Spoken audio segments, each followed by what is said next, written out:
Colonialism and urban change. The excavation of Indus Valley civilization proved that ancient India had well planned towns and cities. तो अब देखो क्या होता था जब हमने जो खुदाई की, हमें खुदाई में इंडस वैली सिविलाइजेशन मिले या हड़प्पन सिविलाइजेशन जिसको हम बोलते हैं। तो ये जो इंडस वैली सिविलाइजेशन है वो एक सभ्यता, सिविलाइजेशन का मतलब ही होता है सभ्यता। तो जब हमने इसे मतलब खुदाई करके जब निकला, तो हम बहुत ज़्यादा मतलब सरप्राइज़ थे ये चीज़ देखकर कि वहाँ पे भी उस टाइम पे मतलब एंशिएंट इंडिया के टाइम पे भी वेल प्लान्ड टाउन्स थे। मतलब सब कुछ मैनेज तरह से था, चाहे वो ड्रेनेज सिस्टम है, चाहे वो मतलब हर अलग-अलग फ़ील्ड्स में बहुत ज़्यादा वेल प्लान्ड था हर चीज़। आप देखो, मेडिवल पीरियड जब आया, एंशिएंट के बाद जब मेडिवल पीरियड आया, क्योंकि हमने एंशिएंट हमने पढ़ा था क्लास 6 में, और फिर मेडिवल हमने पढ़ा क्लास 7 में, और अब हम मॉडर्न पढ़ रहे हैं क्लास 8 में।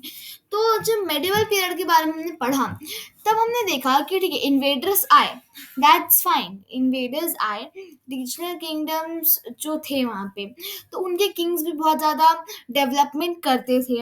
इन्वेडर्स आए, उन्होंने इन्वेड किया भी, या फिर कई बार इन्वेडर्स रुक जाते थे रहने के लिए, उन्हें पसंद आ जाती थी जगह, तो उन्होंने भी कहीं ना कहीं तो मतलब कंट्रीब्यूट किया ही है ना। जो एग्जिस्टिंग टाउन्स और सिटीज थे उसमें डेवलप कुछ ना कुछ करके किया ही है ना। अब मुगल्स की बात कर लेते हैं कि वो कैसे भी थे, बट उन्होंने कहीं ना कहीं आर्किटेक्चर में कहीं ना कहीं हमें मतलब कुछ ना कुछ तो दिया है, ये बात सच है। जैसे हमारे पास ताजमहल है, और हुमायूं टॉम्ब है, इस तरह से और भी बहुत सारी चीज़ें हैं जो हमें मिली हैं। तो इसलिए हमें पता चला इससे कि एंशिएंट इंडिया और मेडिवल पीरियड दोनों में ही कहीं न कहीं तो डेवलपमेंट हो ही रहा था आर्किटेक्चरल फील्ड में, है ना? अब फिर क्या हुआ हमारे मतलब इसमें न्यू फील्ड में हमारे ये मॉडर्न पीरियड में, कि अब ब्रिटिशर्स आए। तो उन्होंने कहा कि हम ना अर्बनाइज़ेशन करेंगे, बट उससे पहले हमें डी-अर्बनाइज़ेशन करना होगा। तो अर्बनाइजेशन का मतलब होता है कि हम किसी भी चीज़ को सेटअप कर रहे हैं, है ना? मतलब हर सारी चीज़ों को हम नया सब कुछ बना रहे हैं, सेटअप कर रहे हैं, सारी सबको हम अर्बनाइजेशन बोलेंगे। और डी-अर्बनाइजेशन उसका उल्टा, कि हम डिस्ट्रक्ट कर रहे हैं, हम तोड़ेंगे उनको, उसके बाद फिर बनाएँगे। तो फिर डिस्ट्रक्शन, या फिर सब जो पुराने टाउन्स और सिटीज़ है उसको ख़त्म कर देना, ये डी-अर्बनाइजेशन कहलाता है। आपसे 1 मार्क में पूछ सकते हैं, या फिर फिल इन द ब्लैंक से पूछ सकते हैं at what is deurbanization, या फिर dash means a destruction or end of old towns and cities. This is important, right? तो डीअर्बनाइजेशन का जो मतलब है, ये आपको डीयूनू में लिखा हुआ है। डीअर्बनाइजेशन मीन्स द डिस्ट्रक्शन और end of old towns and cities, ठीक है। अब क्या है कि जो डीअर्बनाइजेशन हुआ वो एक सिग्निफिकेंट डेवलपमेंट था वो ब्रिटिश रूल के टाइम पे। तो अब इसके बाद बहुत सारे एंशियंट टाउन्स और सिटीज थे वो बिल्कुल तोड़ दिए गए। और अब क्या हुआ, ब्रिटिशर्स का जो मेन फोकस था अर्बन डेवलपमेंट का, वो बन गया 3 पोर्ट टाउन्स में। 3 पोर्ट टाउन्स उस टाइम के थे, बम्बई, कैलकाटा और मद्रास। अब बम्बई, कैलकाटा और मद्रास, इस टाइम पे हम उसके बाद हम कैलकाटा की बात करेंगे जब ये सब हम पढ़ लेंगे। तब देखो, बम्बई, कैलकाटा और मद्रास, ठीक है, ये तीनों थे पोर्ट टाउन्स, और यहीं पर डेवलपमेंट का मतलब अर्बनाइजेशन का इन्होंने सोचा कि ये सेंटर हो गए थे, ठीक है। उसके बाद फिर प्रेसिडेंसी टाउन्स बने, वो अलग बात है, बट आपको पता होना चाहिए कि ये तीनों प्रेसिडेंसी टाउन्स कहलाते हैं, ठीक है। अब क्या हुआ कि जो ये 3 पोर्ट टाउन्स बने ना, पोर्ट टाउन्स का मतलब होता है प्रोडक्शन टाउन, जहाँ पे कुछ प्रोड्यूस हो, राइट? उस टाउन्स को हम पोर्ट टाउन्स कहते हैं। 3 पोर्ट टाउन्स, बम्बई, कैलकाटा, मद्रास, ये आपको बिल्कुल याद रखना है। कौन कौन से पोर्ट टाउन्स थे? बम्बई था, कैलकाटा था और मद्रास था, ठीक है। अब क्या हुआ, जो पुराने टाउन्स थे ना और सिटीज थी, जो किसी ना किसी मतलब चीज में स्पेशलाइज थे या फिर फेमस थे उस सब चीजों के लिए, ठीक है, उन्होंने अपनी ग्लोरी खो दी, है ना। वो धीरे धीरे अब वो डिक्लाइन करने लगे। अब उनका जो प्रोडक्ट का डिमांड था ना वो बहुत कम होने लगा। अब जो पुराने ट्रेडिंग सेंटर्स और पोर्ट्स हैं उनके साथ ऐसा हुआ, अब वो भी रिप्लेस हो गए न्यू ट्रेड सेंटर्स से, बिकॉज अब इन्होंने पूरा डी अर्बनाइजेशन किया, फिर अर्बनाइजेशन किया, तो उन्होंने सोचा कि हम सब अपना बनाएंगे। तो अब इन्होंने बिल्कुल ओल्ड ट्रेडिंग सेंटर्स और पोर्ट्स में को रिप्लेस करके न्यू ट्रेडिंग सेंटर्स बना दिए। ठीक है, तो अब क्या हुआ, डीअर्बनाइजेशन हुआ था 19th सेंचुरी में। इंपॉर्टेंट पॉइंट है दैट डीअर्बनाइजेशन जो था वो 19th सेंचुरी में हुआ। आपसे पूछ सकते हैं कि डीअर्बनाइजेशन क्या हुआ, तो कोई specific year is not there for deurbanisation, the century is given, right, 19th century. Fine, and then what happened that rapid expansion of British power, कि जब ब्रिटिशर्स की जो पावर थी वो धीरे धीरे एक्सपैंड करने लगी इंडिया में, और फिर उन्होंने जो हमारे रीजनल किंगडम्स थे ना, उन्होंने अपनी पावर ही खो दी।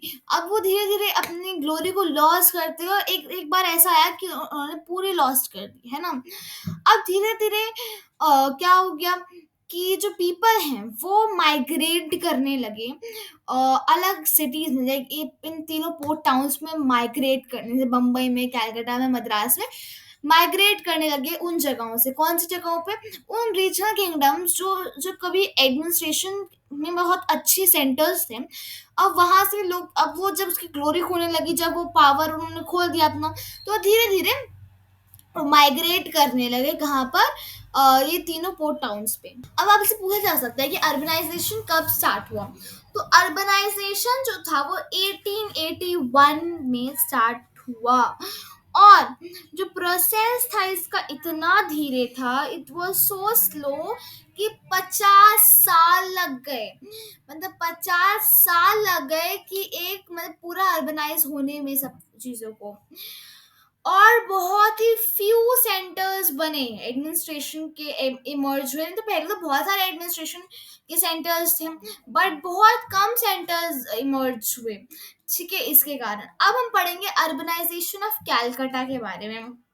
देखो देखो अर्बनाइजेशन ऑफ कैलकाटा जो था पहले 19th सेंचुरी में, बाय अर्ली 19th सेंचुरी, है ना, तो क्या हुआ, जो ब्रिटिशर्स का कैपिटल बन गया कैलकाटा, कैपिटल बन गया। उसके बाद फिर उन्होंने शिफ्ट किया था, जब आगे पढ़ेंगे आई थिंक 1911 में इन्होंने शिफ्ट किया कि उन्हें बहुत सारा मतलब बहुत ज़्यादा मतलब प्रॉब्लम झेलने पड़े, इस कारण से उन्होंने दिल्ली शिफ्ट कर लिया अपना जो मतलब कैपिटल था, कैलकाटा टू दिल्ली हो गया। फिर वो पूछ सकते हैं, तो ये आपको याद रखना है कि ऑलमोस्ट 19th सेंचुरी में, अर्ली 19th सेंचुरी में ब्रिटिशर्स की कैपिटल था कैलकाटा। देन इन 1911 दैट उन मैं लिख देती हूँ यहाँ पे, देखो कैलकाटा, ठीक है, ये जो है ये पहले था, ठीक है, कैपिटल, बट फिर दिल्ली बन गया।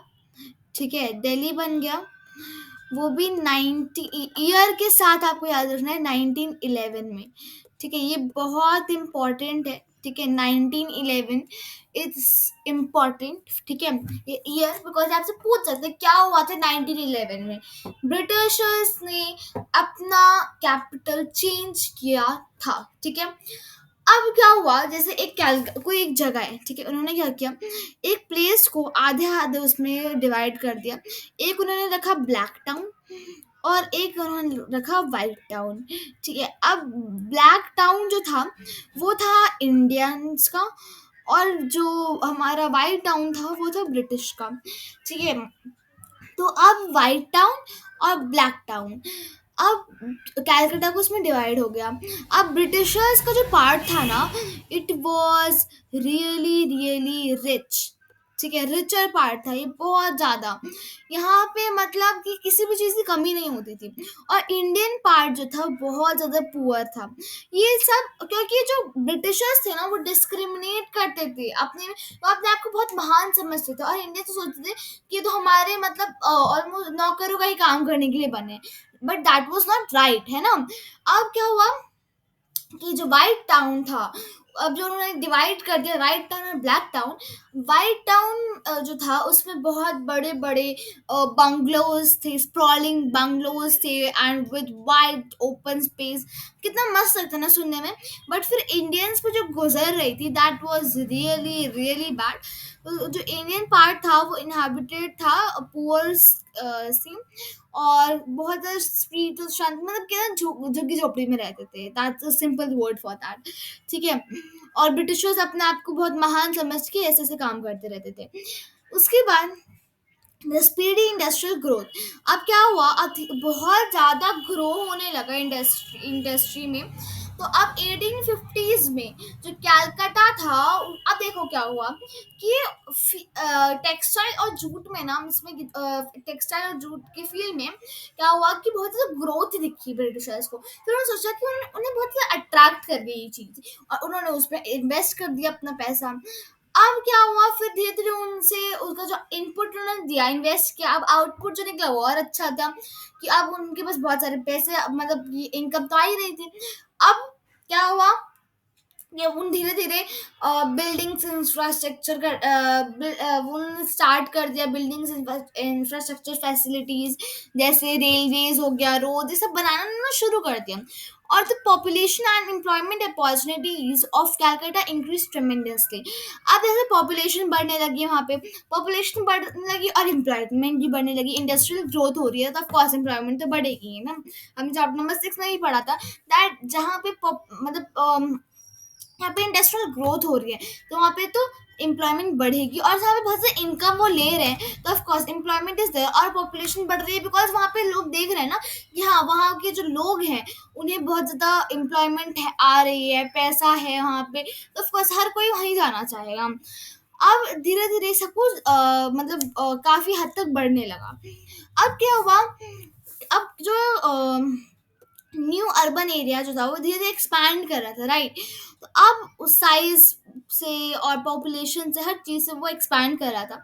सो उन्होंने देखा कि उन्हें चाहिए अर्बन लोकल बॉडीज चाहिए। अब अर्बन लोकल बॉडीज वो बॉडीज होती हैं जो मतलब वो मैनेज करती हैं हर मतलब पूरे उसको। और उसके बाद फिर कैलकाटा म्युनिसिपल कॉरपोरेशन को इस्टेब्लिश कर दिया गया था 19th सेंचुरी में ही। ठीक है। तो किस ये आपसे पूछ सकते हैं 19th सेंचुरी में कौन, या फिर अर्बन लोकल बॉडीज की ज़रूरत है तो कौन सी बॉडी इन्होंने, या फिर उनका नाम पूछ सकते हैं इस तरह से। तो कैलकाटा म्युनिसिपल कॉरपोरेशन, ये आपको याद रखना है, फिर इसको CMC करके भी आप बुला सकते हो, कैलकाटा म्युनिसिपल कॉरपोरेशन। ठीक है, CMC, राइट। लेकिन अब एक दिक्कत आई, अब जो हम बताइए कि दिल्ली पर कैसे शिफ्ट हुआ। यहाँ कैपिटल देखो, पॉलिटिकल डिसकंटेंट, मतलब कि इन्हें ना असंतोष की भावना थी पॉलिटिक।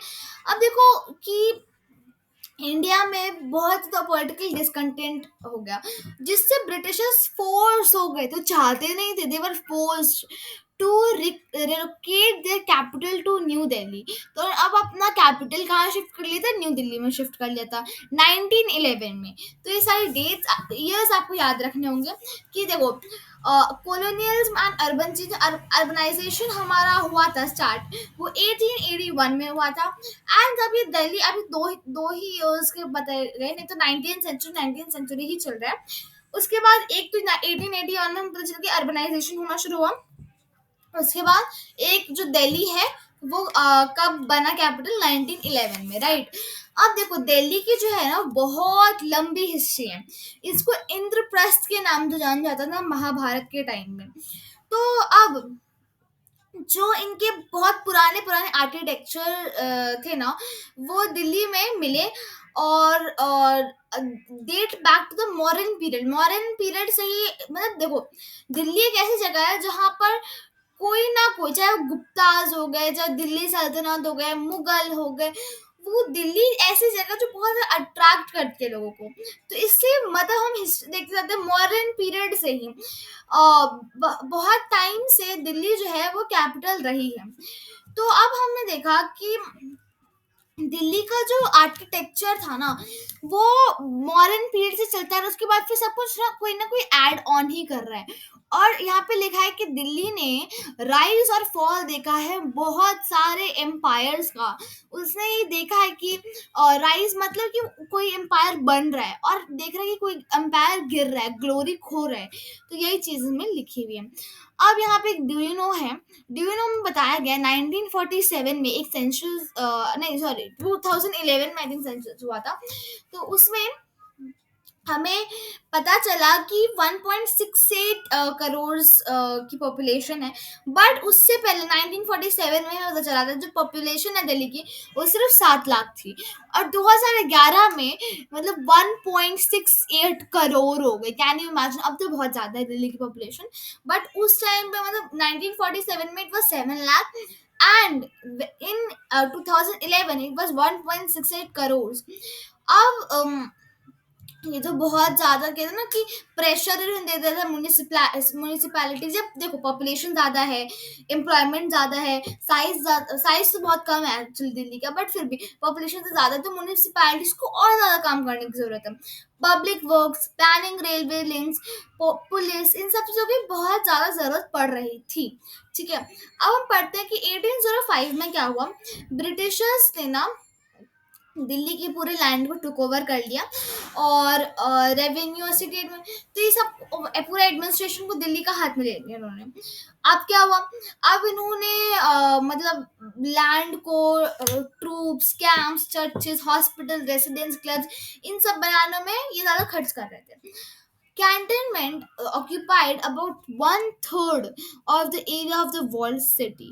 मतलब है, देखो कि जो मिलिट्री की गैरिसन, या फिर कह लो जो जहाँ पे मिलिट्री वाले रहते हैं ना, वो कैंटनमेंट कहलाता है। ठीक है, उन्होंने क्या किया, वो 1/3 एरिया ले लिया।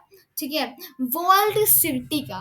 अब ये वर्ल्ड सिटी क्या है? It's an area in Delhi. ठीक है, तो ये ना चारों तरफ से घिरा हुआ है दीवारों से। ठीक है, in 1824, the era of urban planning began in Delhi when a town duties committee was set up by the Britishers for the development of cantonment, Khyber Pass, the civil lines, and the ridge area. तो अब क्या हुआ 1824 में, जहाँ पर मतलब urban planning जो थी वो शुरू हुई दिल्ली में। जहाँ जब टाउन ड्यूटीज कमेटी जो थी वो सेटअप हुई ब्रिटिशर्स के द्वारा इस कैंटनमेंट की डेवलपमेंट के लिए। खैबर पास और ये सब बना। अभी आप देखोगे, जाके देखोगे तो Khyber Pass is there, Civil Lines is there, है ना। तो इसका मतलब है कि दिल्ली के मतलब दिल्ली को भी और अच्छे से अर्बन प्लानिंग करने के लिए टाउन ड्यूटीज कमेटी इस्टेब्लिश हुई। ठीक है, और ये ब्रिटिशर्स ने इस्टेब्लिश की। तो आपसे पूछ सकते दैट टाउन ड्यूटीज कमेटी क्यों इस्टेब्लिश हुई, या फिर क्या ज़रूरत था इसकी, और क्या फिर क्या इस्टेब्लिश हुई। तो इस तरह से भी पूछ सकते हैं। तो 1824 में ये सब हुआ। तो एक स्टोरी की तरह हम देखें तो सबसे पहले 1881 में अर्बनाइजेशन शुरू हुआ। ठीक है, उसे 50 इयर्स लगे, वो अलग बात है। उसके बाद फिर क्या हुआ 1911 में इन्होंने क्या किया, अपनी जो कैलकाटा से कैपिटल चेंज कर दी दिल्ली में। उसके पहले देखो 1911 में इन्होंने चेंज तो की अपनी कैपिटल, बट आई थिंक उससे पहले 1824 में इनका जो मतलब प्लानिंग ये कर रहे थे दिल्ली में सेटअप होने, जब उन्होंने डिक्लेयर नहीं किया था कैपिटल वहां पर कि हमारा हो गया, उससे पहले ही 1824 में उन्होंने अर्बन प्लानिंग शुरू कर दी, बिकॉज उनको ऐसा लगने लगा था कि हाँ हमें शिफ्ट करना पड़ेगा। तो अब इन्होंने एक टाउन ड्यूटी की कमिटी बनाई, सेटअप की, जो डेवलपमेंट ऑफ कैंटनमेंट देख रही थी। ठीक है, अब 1863 में, ठीक है, दिल्ली म्युनिसिपल कमेटी फॉर्म हुई। जैसे कैलकाटा म्युनिसिपल कमेटी फॉर्म हुई थी, उसी तरह दिल्ली म्युनिसिपल कमेटी फॉर्म हुई। ठीक है, अब जो दिल्ली म्युनिसिपल कमेटी थी, आई थिंक जो हमारा सीएमसी मतलब हमने बात की थी कैलकाटा म्युनिसिपल कॉर्पोरेशन था, ये दिल्ली म्युनिसिपल कमेटी है, बात एक ही है बट फिर भी। तो अब इनके अचीवमेंट्स जो थे ये सब लिखे हुए हैं, ये पूछे नहीं बट फिर भी ठीक है। इनके जो मेन अचीवमेंट्स है वो थे vegetable mark shifting vegetable market outside the wall city, constructing railway lines, railway stations और रोड लिंक्स, ठीक है। देन दिल्ली दरबार ऑफ 1877, जो Queen Victoria saw a lot of improvement like schemes for drainage, water supply, irrigation, road construction, and development of residential areas in Delhi. तो पहले उसमें भी 1877 की बात है, दिल्ली दरबार लगता था मतलब क्वीन विक्टोरिया के लिए, ठीक है। तो उन्होंने देखा कि जो बहुत ज़्यादा इम्प्रूवमेंट है एक्चुअली में, जैसे अगर हम ड्रेनेज की बात करें, वाटर सप्लाई, इरिगेशन, सब चीज़ों की बात करें, तो हाँ इम्प्रूवमेंट थी, राइट। अब जो कैनाल जो है चांदनी चौक में, वो बिल्कुल भर गया था, और जो ट्रीज थी वो बिल्कुल काटी जा रही थी, जो ट्रैफिक बढ़ाने के लिए कह सकते हैं, क्योंकि और हाँ ट्राम्स बढ़ाने के लिए, तो और अब देखो क्या हुआ। ट्राम्स का मतलब होता है बस, ठीक है। एक मतलब बस नहीं, मतलब बस तरह से कोयले टाइप की कह सकते हैं। तो एक ऐसा टाइप ऑफ बस है ना। तो क्या लिखा है, the most modernise development of this time were pipe water and sewerage of the world city. तो ये बहुत ज़्यादा मॉडर्नाइज डेवलपमेंट था इस पीरियड का, कि जहाँ पे पाइप वाटर और sewerage of the world city, इससे ज़्यादा डेवलपमेंट हुआ। और जो ड्रिंकिंग वाटर जो था पहले, उस टाइम पे बहुत उससे पहले जो था, वो सप्लाई किया जाता था ओल्ड दिल्ली से अली मर्दान कैनाल में, ठीक है। अब अली मर्दान की आपसे पूछ सकते हैं कि वाटर ड्रिंकिंग वाटर जो था उसका जो सप्लाई था वो ओल्ड सिटी से मतलब कि ओल्ड सिटी से कहाँ पे होता था, तो अली मर्दान कैनाल में होता था, ठीक है। आपको याद रखना है। अब आगे देखते हैं। The British shifted their capital from Calcutta to Delhi in 1911, जैसे हमने पढ़ा, हमें पता ही, ये याद भी है। तो दिल्ली दरबार for king George, I think 5 लिखा है, ये वी लिखा है, 5 लिखा है, I don't know, but I think 5, right? Changed the look of the city. Civil Lines area, now Delhi University and Old Secretariat was set up. ये बता रहे कि जो दिल्ली दरबार लगता था किंग जॉर्ज 5 के लिए, उन्होंने पूरे जो सिटी थी ना वो इसका लुक चेंज कर दिया, और सिविल लाइन की जो एरिया थी वो भी सेटअप हुई। The construction of the new capital was a massive task and hence the construction and management, the construction of the new capital, अब देखो ये जो था ना, ये बहुत बड़ा टास्क था, ठीक है। कि आप कंस्ट्रक्ट कर रहे हो एक न्यू कैपिटल को, राइट, और उसके बाद फिर उस बहुत ज़्यादा बड़ा काम था ये, और उसके बाद उसको मैनेज करना, तो ये एक अथॉरिटी, लोकल अथॉरिटी को हम छोड़ नहीं सकते थे। तो इससे इम्पेरियल दिल्ली कमिटी जो है वो बनी 1913 में, ठीक है। 1913 में आईडीसी, इम्पेरियल दिल्ली कमेटी बनी, और फिर later chief commissioner of Delhi created the Raisina municipal committee, RMC बनी फिर, ठीक है। चीफ कमिश्नर ऑफ दिल्ली ने बनाया था Raisina municipal committee. Raisina Hill was selected for building the new capital, New Delhi. उसके बाद फिर जो रेजिडेंस था वाइस रॉय का, वो और मतलब जो वो बन गया new administrative centre. The English town planner specially the Edwin Lutyens prepared the architectural design for the palace of the viceroy, called the viceroy's house, now Rashtrapati Bhavan, circular pillar, parliament house, kingsway, um, Rajpath and War Memorial, India Gate, along with many green spaces, parks and gardens. तो जो Edwin Lutyens था उसे ये जिम्मेदारी दी गई कि वो मतलब राष्ट्रपति भवन आज का, पार्लियामेंट हाउस, राजपथ और इंडिया गेट, इन सबको वो बनाए, और ग्रीन स्पेसेस और पार्क्स के इन सबको भी साथ में बनाए। और जो एक और चीज़ बहुत लोगों को नहीं पता होती है, ये ड्यूनो में लिखा है, इंडिया गेट जो है बना है वो 90,000 सोल्जर जो मरे फर्स्ट वर्ल्ड वॉर के उसमें, उस टाइम उनकी याद में बना हुआ है। अब जब हम सोचते हैं इंडिया गेट जा रहे हैं, हम घूम कर आएंगे, हमें पता नहीं होता है क्यों बना है। तो ये इसलिए बना है क्योंकि 90,000 सोल्जर्स ने अपना बलिदान दिया था फर्स्ट वर्ल्ड, मतलब वो शहीद हो गए थे फर्स्ट वर्ल्ड वॉर के थ्रू, तो उन्हीं की याद में ये बना है। अब हम बात करते हैं एनडीएमसी की, न्यू दिल्ली म्यूनिसिपल कमेटी।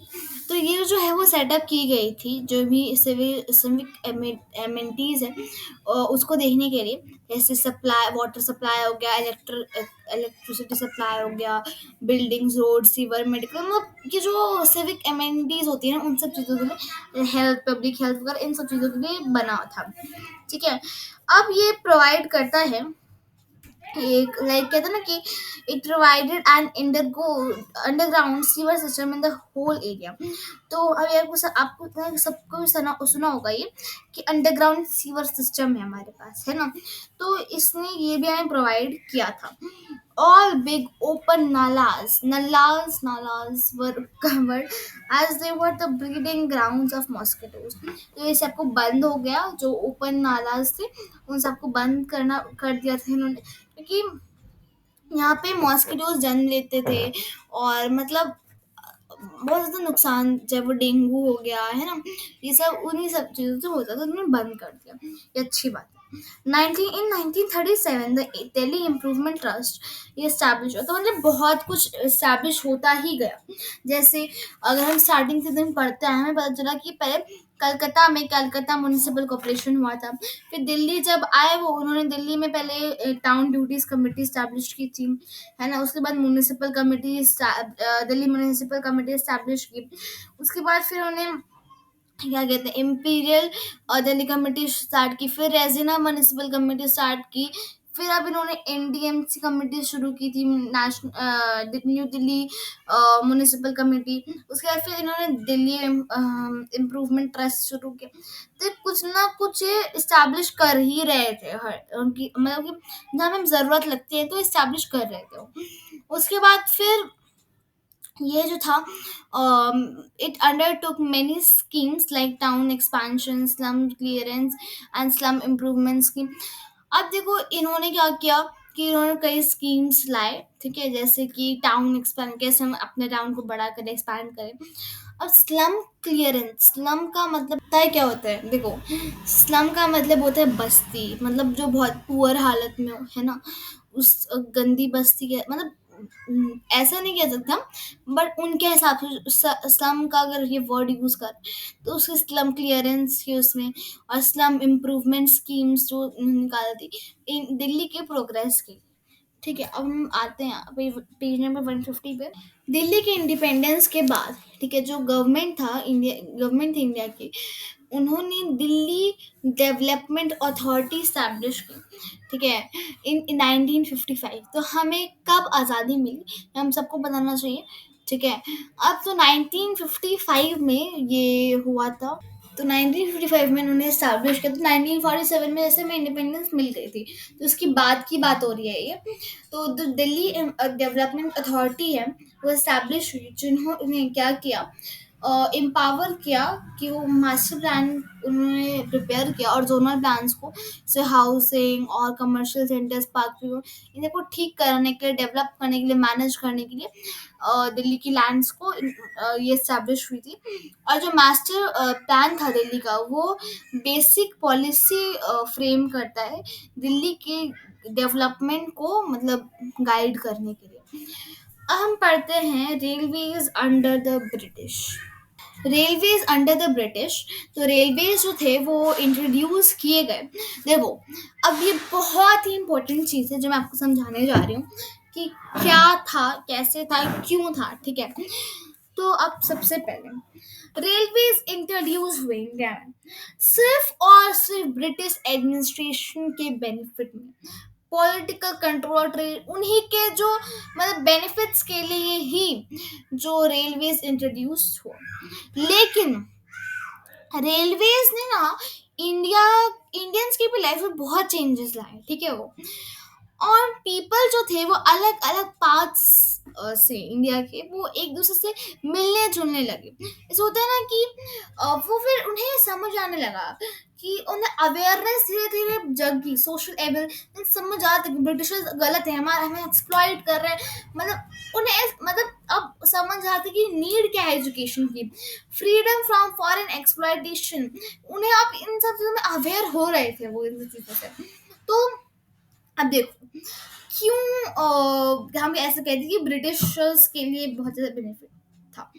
वो हम आगे और बताऊंगी मैं। पहले इंडियन जो रेलवे था वो एक अप्रैल 6 1853 में एक जो फर्स्ट ट्रेन थी over a stretch of 21 miles Bombay to Thane चली थी पहली ट्रेन। उसमें 14 रेलवे कैरेजेस थे और 400 लोग बैठे थे, ठीक है। अब सबसे पहले हमें पता चलेगा ब्रिटिशर्स ने क्यों रेलवेज इंट्रोड्यूस किया। बिकॉज इन चार एडवांटेजेस थे उनके, इसलिए उन्होंने इंट्रोड्यूस किया था। तो सबसे पहले कमर्शियल एडवांटेज। कमर्शियल, अब ये बहुत इंपॉर्टेंट है, आपको 4 से 5 नंबर में आता ही आता है। तो कमर्शियल एडवांटेज देखो, रेलवे जो थे ना वो रॉ मटेरियल मतलब वो कलेक्ट करते थे अलग अलग फील्ड से, अलग माइंड से, और भेजे जाते थे पोर्ट्स पे, ठीक है। और फिर ट्रांसपोर्ट किए थे इंग्लैंड तक, ठीक है। ब्रिटिश इंडस्ट्रीज को फील्ड करना होगा। अब देखो एक बात हमने पढ़ी थी हमारे शायद तीसरे चैप्टर में कि क्या होता था कि जो रॉ मटेरियल्स है इंडिया का है ना, वो रॉ मटेरियल्स वो कलेक्ट करते थे और जाते थे, मतलब इंडिया का ही वो, मतलब कहते हैं ना कि हम क्या कर उन्होंने क्या किया, एक रॉ मटेरियल्स कलेक्ट किया, वो गए इंग्लैंड। इंग्लैंड में उन्होंने उस रॉ मटेरियल से कुछ अच्छा बनाया और कुछ कहते हैं ना कि अपना बस मशीन वगैरह की हेल्प से वो ऐसे करके बना दिया। रॉ मटेरियल्स हमारे इंडिया का है, बना लिया उन्होंने, राइट, उन्होंने बनाया और उसके बाद वो इंडिया में ही आके बेचते थे। मेन चीज प्रॉब्लम हमें ये थी, और वो भी दुगुने दाम में, दुगुने नहीं मतलब तिगुने चौगुने दाम में भेजते थे हमें। ये चीज था कि भाई हम मेरी बिल्ली मुझे में आओ कि उन्होंने क्या किया, हमसे रॉ मटेरियल लिया, कलेक्ट किया, गए इंग्लैंड और उस इंग्लैंड में सामान भेजा और उसमें कुछ ना कुछ ऐसे बना बना कर हमें बेचा और 2-3 गुना ज्यादा पैसे में। समझ रहे हो बात, क्योंकि हमें हमें इन सब चीजों का अवेयरनेस थी नहीं, राइट। अब इससे क्या होता था, अब रेलवेज हेल्प करती थी जो अलग अलग जगहों से, अलग अलग फील्ड्स से रॉ मटेरियल्स कलेक्ट करने में और फिर उन्हें पोर्ट भेजने में, तो ये काम जल्दी जाता था। और फिर इंग्लैंड मतलब में ट्रांसपोर्ट जाता था पोर्ट्स के थ्रू, है ना। और फिर वहां पे ब्रिटिश इंडस्ट्री जो थी वो मतलब बैठे बैठे कहते ना कि थाली में परोस कर मिल जाता था उन्होंने उनको। अब देखो एक तो कमर्शियल एडवांटेज ये हो गया कि ब्रिटिश इंडस्ट्रीज को फायदा हो रहा था। अब दूसरा है पॉलिटिकल एस्पेक्ट। अब जो पॉलिटिकल एस्पेक्ट है वो क्या था कि जो रेलवेज है वो लाइक इनके जो आर्मी फोर्सेस थे उन्हें जल्दी क्विक मूवमेंट करने में हेल्प करते थे, ठीक है। वो British possessions in different parts. तो भाई जो आर्मी और जो एडमिनिस्ट्रेटिव कन्वीनियंस था उसके हिसाब से आर्मी वगैरह के लोग जो थे बहुत ही जल्दी जल्दी से मूव कर सकते थे और अलग अलग पार्ट्स पे। तो पॉलिटिकल एस्पेक्ट ये हो गया। डिफेंस एस्पेक्ट जो था वो था कि मान लो कि मिलिट्री अटैक ऑफ अदर, मान लो कि जो ब्रिटिश डिफेंस फोर्सेस थे ना वो बहुत ज़्यादा मतलब रेलवे बहुत ज़्यादा हेल्प करते थे उन्हें, क्योंकि मान लो एक कंट्री है, ठीक है, वो मतलब अटैक करना चाह रही है यहाँ पे, है ना। तो अब वो क्या करेंगे, उससे मतलब हम जल्दी इंफॉर्मेशन मिल जाती थी उन सब चीज़ों के बारे में। हम अपनी ब्रिटिश डिफेंस फोर्स रेडी हो पाती थी उन सब चीज़ों के लिए, और रेलवेज तो और मूवमेंट में हेल्प करते थे। तो ये चीज़ थी। अब देखो हमारे लिए हमारे दुश्मन ब्रिटिशर्स थे लेकिन वो इंडिया में रहते थे ना, तो हम इंडियन। तो वो अगर अपने रिस्पेक्ट से देखें तो उनके भी तो कोई और लाइक दुश्मन देश होंगे ना, वो तो हम पे कॉलोनियल मतलब वो हमें हमसे कॉलोनियल थे ना, हम वो बाकी देशों से उनकी दुश्मनी थी, मतलब दो देशों से दुश्मन, वो तो अटैक करना ही चाहेंगे ना अपनी जगह को एक्सपैंड करने के लिए। इसलिए हम कहते हैं डिफेंस एस्पेक्ट, तो डिफेंस से ही बहुत हेल्प करता था। इन्वेस्टमेंट ऑफ सरप्लस इनकम, अब रेलवे जो थे ना वो नए न्यू एरिया को मतलब ओपन करते थे, और जहाँ पे इन्वेस्टमेंट जो था वो बहुत ज़्यादा, मान लो पैसा लगा तो उससे बहुत ज़्यादा प्रॉफिट हो सकता था हमें, ठीक है। इन्वेस्टमेंट में भी हमें मतलब बताते कि हाँ पे प्रॉफिट हो सकता है, राइट। तो रेलवे उसमें भी हेल्प करते थे। अब कल का मेल की बात करते, कलका मेल ना एक ट्रेन का नाम है, ठीक है। अब जो कलका मेल जो है वो चलती है हावड़ा से कलका तक, जो मतलब इंट्रोड्यूस की थी annual migration of Britishers, British के जो ऑफिशियल्स थे, उनकी फैमिलीज, उनके नौकर चाकर जो भी थे, है ना, उनके क्लर्क्स ये सब थे, वो मूवमेंट कर सके। क्योंकि देखो क्या होता था इनकी ना, एनुअल माइग्रेशन इसलिए होती थी बिकॉज जो गर्मी में, ठीक है, जो गर्मी में उनकी जो कैपिटल थी वो कलकत्ता होती थी, और जो आई थिंक सर्दी, एक सेकेंड, हाँ, तो उनकी जो इम्पीरियल कैपिटल थी वो कैलकाटा थी, लेकिन गर्मी में उनकी शिमला हो जाती थी, मतलब ठंड में कैलकाटा और गर्मी में शिमला हो जाती थी, ठीक है। तो ये चीज आपको नोट करनी है कि गर्मी में इनकी कैलकाटा और सॉरी ठंड में इनकी कैलकाटा और गर्मी में इनकी शिमला, ठंड में कैलकाटा और गर्मी में शिमला, ठीक है, ऐसे हो जाती थी। अब इससे क्या होता था कि फ्रॉम कलका there is still a narrow gauge, आज भी एक नैरो गॉज जो पास करती है 103 टनल, लेकिन अभी 102 ही ऑपरेशनल है ना। तो आज भी आई थिंक ये चलती है ट्रेन, ठीक है। There was a lot of opposition against the introduction of, अब देखो क्या होता था, हायर कास्ट जो थे वो अफेंड हो जाते थे, पता है क्यों? क्योंकि उन्हें पसंद नहीं था, माना कि जो कहते ना कि हम इंडियंस जो थे वो नहीं फर्स्ट क्लास में अलाउड थे बैठने के लिए, बट फिर भी, ठीक है, जो ये थे, जो अपने आप को सो कॉल्ड हायर क्लासेस मानते थे लोग, वो नहीं बैठ सकते थे, ठीक है। वो नहीं बैठ सकते थे कि हमारे साथ इंडियंस के साथ, उन्हें नहीं पसंद था। तुम कहीं ना कहीं ये जो हायर कास्ट के लोग थे, सो कॉल्ड हायर कास्ट थे, वो अपोजिशन में थे, तो ठीक है, बट फिर भी इन एनी केस रेलवे जो था वो उन्होंने प्रोवाइड किया many avenues of profit making for the Britishers, तो ब्रिटिशर्स के लिए और कई बार तो इंडियंस के लिए भी उन्होंने बहुत ज़्यादा रेलवे ने हेल्प की। तो किसी भी हालत में हम नहीं भूल सकते कि उन्होंने मेरे साथ क्या कितना गलत किया, बट फिर भी कहीं ना कहीं तो ठीक है। फिर चलो, ये चैप्टर हमारा चैप्टर नंबर 13 खत्म होता है, कोलोनियलिज्म एंड अर्बन चेंज। मैंने वो दो टॉपिक इसलिए नहीं पढ़ा है because they are not in the syllabus, fine, ठीक है, then bye and see you.